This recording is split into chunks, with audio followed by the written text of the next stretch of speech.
I've been noticing a huge problem with the Premier League that no one is talking about. First, let's go over the current view of the league, and it's the best league in the world. And I say current view like that isn't an objective statement. In terms of talent, the Premier League is the world's best. You have some elite teams at the top like Man City, Liverpool, Arsenal, the rest of the Big Six, probably Big Seven now that we have Saudi back to Newcastle. But it's not the top of the Premier League that makes it the world's best, even though Man City is the best team in the world right now. The main attraction to the Premier League is its strength from top to bottom, and we are seeing it this season. Aston Villa are actually in the title race. Brighton are close to breaking through and becoming a top team, and despite a down year, Brentford has been overperforming their budget for a while, and the relegation race is always fun to watch. In fact, it's so strong at the bottom that the Championship is probably a top 10 league in the world. And the relegation race has been just as intense this season, with Luton, Everton, Forest, Palace, Fulham, even Brentford fighting to avoid that last relegation spot. And then you have Sheffield United and Burnley trying to crawl their way back into the actual relegation race. On the surface, it's another good Premier League relegation battle where a good team is threatened to go down to the Championship. However, things feel a little off this season. For one, there's the performance, or lack thereof, of the three promoted teams. Burnley, Sheffield United, and Luton Town have been the three worst teams in the Premier League in terms of both points won and underlying numbers. Luton have done a great job to make things interesting, however, they've still been the 18th best team in the division. However, they're not in the relegation zone. Everton is currently in 18th place due to a 10-point deduction. This is because they violated Premier League profit and sustainability rules and basically had losses of over £105 million over a 3-year period. Now that's far from ideal, but Everton have actually already been out of the relegation zone this season. Their expected goals are promising, and they're well on pace to avoid relegation this season. That would be if there wasn't another problem coming. Remember how it's a £105 million loss over 3 seasons? Well, Everton weren't able to recover this season, and they've had another violation. And honestly, they probably should have had one last year, but they got a break due to the pandemic.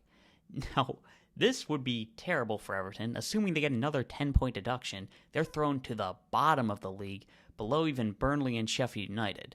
Now, they might be able to crawl back over Burnley and Sheffield United, but they'd be 11 points off of Luton Town, so that would be them relegated for sure, right?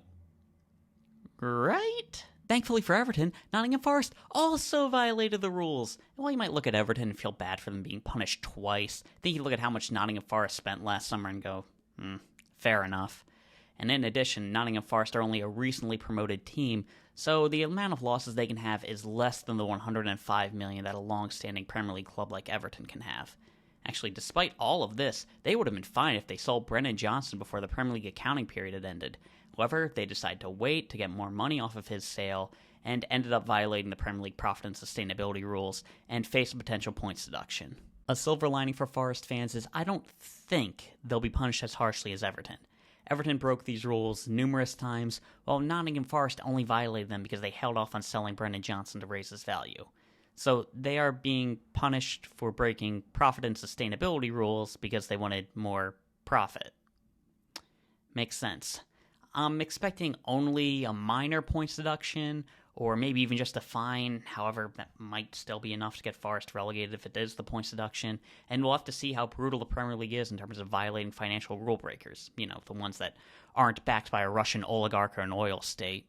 So we have 2 clubs facing a points deduction, one that has already been deducted points. If you're a team that just got promoted and needs to establish a foothold in the Premier League, this is your year, isn't it? Well, not really. Luton Town, Sheffield United, Burnley, there's a good chance all 3 of them get relegated. Now, with Burnley, they're doing poorly because they didn't recruit well, but I want to focus on Sheffield United and Luton Town. Sheffield United and Luton Town both did not spend enough if they wanted to survive in a normal season.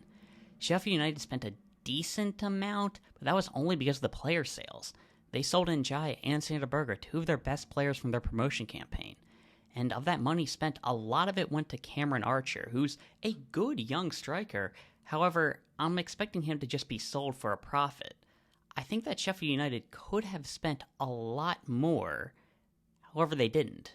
And Luton Town spent even less than Sheffield United. Now, their net spend wasn't the lowest in the division due to some big sellers. However, their $20 million, not even that they spent on reinforcing their squad this summer, was the lowest in the division. Now, they invested it well. The free signing of Ross Barkley especially was inspired. But they did not spend much money on their squad, just like Sheffield United. They definitely could have, however, they decided not to.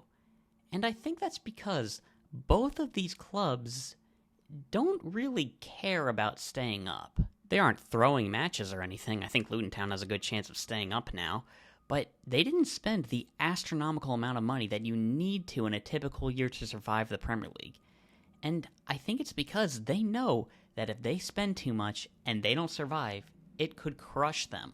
Luton Town suffered a crash out of the Football League altogether in recent memory. They know it could happen.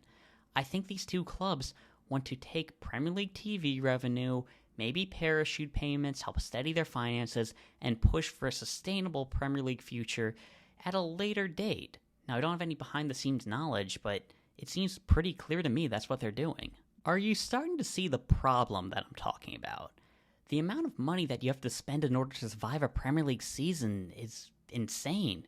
You have two former First Division champions in Everton and Nottingham Forest going through a financial crisis, while you have two other teams in Luton Town and Sheffield United who see what's going on and decide they don't even want to spend enough to stay up. It's kind of a bad thing for the Premier League, isn't it? This season, if you're an established Premier League club that isn't going through financial turmoil, you're not really worried about relegation. And I'm saying that as a Palace fan who has one of the worst teams we've had in our Premier League era. Now, I mean, Elise, they're extremely talented future Champions League players, but they have been unavailable for long stretches this season. And I feel like in a different year, we'd be in the relegation zone pretty badly. But we're not. In fact, I don't really have any fears of relegation. And I think Brentford and Fulham fans would tell you a similar thing. Despite some pretty bad teams this season, they're not really worried about relegation. The bottom of the Premier League is doing pretty badly right now, and the top is strong at the moment, but it's not really going to last like that for a long time. I mean, Pep's not going to stay at City forever. Klopp is already leaving Liverpool. Chelsea have been a mid-table club for 2 seasons, and Manchester United are heading in the wrong direction. I mean, this year, only 2 Premier League clubs advanced to the Champions League knockout round. I think that if the bottom of the league starts to rot like it has been, I haven't even talked about Wolves' financial issues, the league itself could suffer. It's pretty clear to me the issues that are facing the Premier League.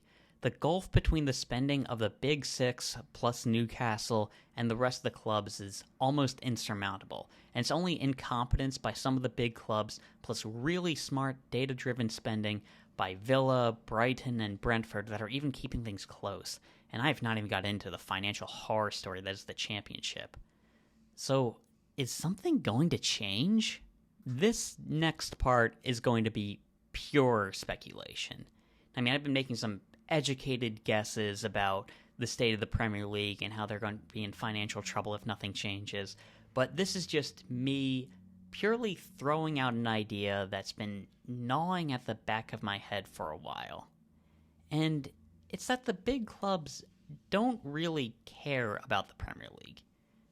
They're getting ready to jump to the Super League. The idea of a Super League has already been legally approved, and it might explain why the Premier League's TV deal wasn't as lucrative as the past one. Now remember, Premier League clubs have already tried to break away and make the Super League. The Big Six did it before. I'd imagine Newcastle would be included in it now as well. And there's precedent for this happening in the past. Look at the creation of the Premier League itself. The Premier League breaking away from the Football League was revolutionary at the time, and it led to the stagnant top of the division that we see today, where the only way to break through and win a title is to get investment from a Russian oligarch or an oil state. There's a new format suggested for the Super League, which should have upwards of 64 clubs and promotion relegation out of it. Because of that, I'm not sure there would be much opposition. I mean, the relegation part was the main issue with the Super League in the past. The idea that big clubs would just be in there forever, like that isn't what's already going on in the Premier League.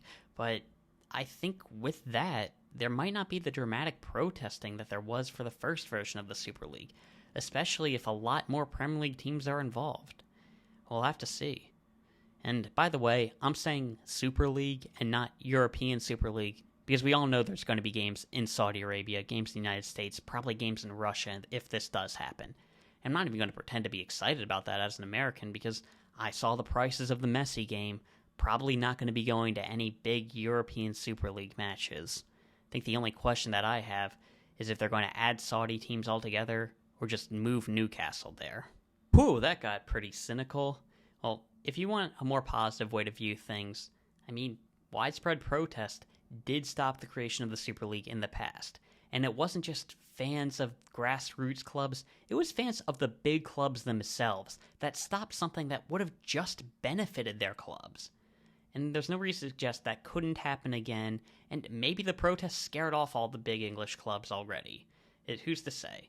I think if you want a more idealistic look at things, something that could be done is go back to more of a pre-1992 system, where revenue gets shared a bit more equally throughout the professional divisions, invest more money into the grassroots English football. But that's never going to happen with the Premier League. I'm just hoping that they can throw the championship a little bit more of a lifeline, because that league is kind of horrifying, as I said before.